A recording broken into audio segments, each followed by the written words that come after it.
Hola, mi nombre es José Aristizábal. Hoy les voy a exponer sobre el funcionamiento de un transformador eléctrico. Para empezar la exposición debemos conocer algunas leyes que explicaré a continuación.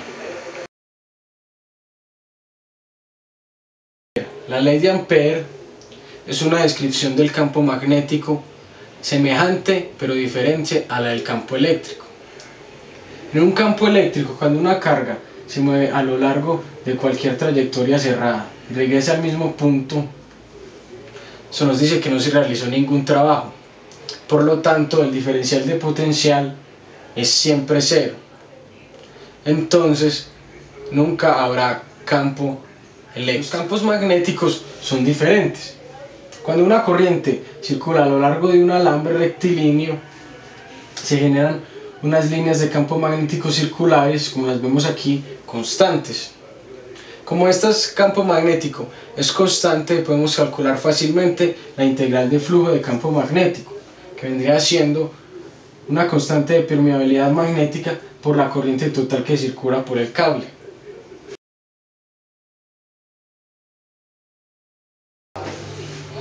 El campo magnético en una bobina selenoide. ¿Qué es una bobina selenoide? Es un alambre enrollado de esta forma a lo largo de un núcleo, que puede ser de material ferromagnético o de aire. ¿Qué pasa cuando circula una corriente a través del cable? La corriente circula en este sentido, circula por el cable y sale por esta parte del cable. Cuando la corriente circula por el cable, se nos generan unas líneas de campo magnético, como las podemos ver aquí. ¿Cómo hacemos para saber el sentido de esas líneas del campo magnético? Para eso existe la ley de la mano derecha, que nos dice que con el dedo pulgar lo ponemos en el sentido que da la corriente. Como podemos ver, la corriente va en este sentido, y los demás dedos nos darán el sentido del campo magnético. El campo magnético en este caso va hacia la izquierda. Para calcular el campo magnético en una bobina selenoide, imaginamos esta imagen. Estas son las espiras de la bobina cortadas por el medio. Por aquí entra la corriente, por aquí sale la corriente, se genera el flujo magnético en el núcleo de la bobina. Ahora hacemos el siguiente análisis.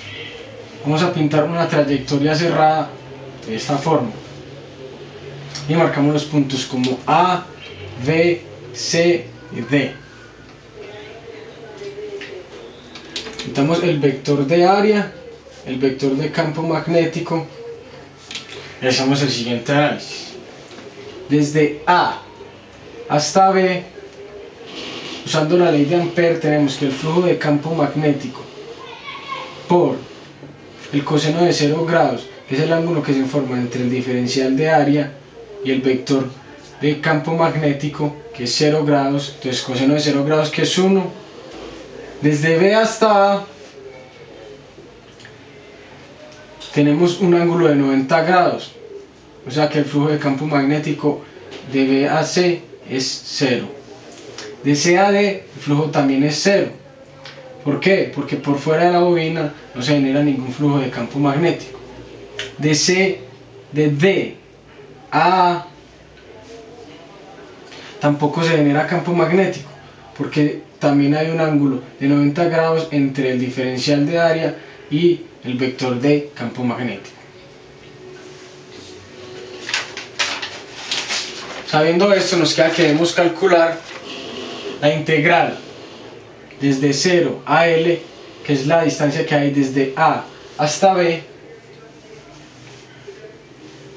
Entonces, sacamos por fuera de la integral la constante del campo magnético y nos queda dentro de la integral el diferencial de área, que sería igual a la constante de permeabilidad magnética por la corriente total, pero en este caso la corriente total es el número de espiras por la longitud de la bobina por la corriente en cada espira.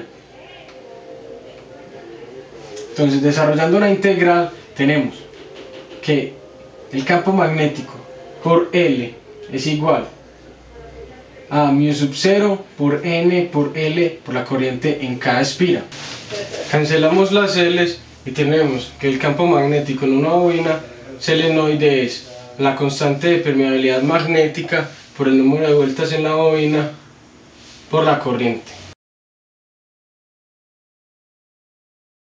La ley de Faraday, como ya todos conocemos, nos habla del principio de inducción electromagnética.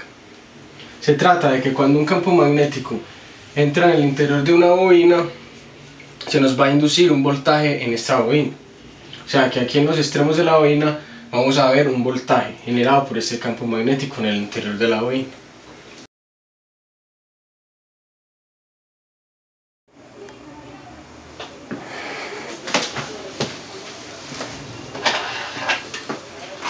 La ley de Lenz nos dice que una bobina, al experimentar que un campo magnético entra en su interior, genera unas líneas de campo magnéticas que se oponen al campo que se le está poniendo en su interior. Aquí en este primer caso podemos ver un imán que va a ser el generador del campo magnético que va a entrar a la bobina. Podemos ver cómo la bobina genera las líneas de campo magnético contrarias a las líneas de campo del imán. En el caso 2, que es cuando el imán sale, también podemos ver que la bobina crea unas líneas de campo magnético contrarias a las del imán. La ley de Lenz nos dice que una bobina genera un voltaje que se opone al establecimiento de un campo magnético en ella. Conociendo entonces lo anterior, procederemos a explicar el funcionamiento de un transformador eléctrico. Un transformador eléctrico son dos bobinas que comparten el mismo núcleo. Esta primera bobina se llama el primario, esta segunda bobina se llama el secundario. Cuando circula la corriente por la bobina del primario, se genera un flujo magnético en el núcleo de esta. Al este núcleo tener un flujo de campo magnético, va a inducir un voltaje en el secundario, en esta bobina del secundario.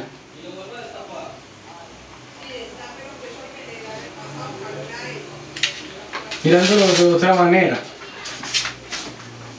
la bobina del primario, bobina del secundario. Cuando pongo la corriente en la bobina del primario, se generan las líneas de campo magnético que fluyen por todo el núcleo, y al ese flujo de campo magnético pasar por dentro de esta bobina, se genera un voltaje en ella.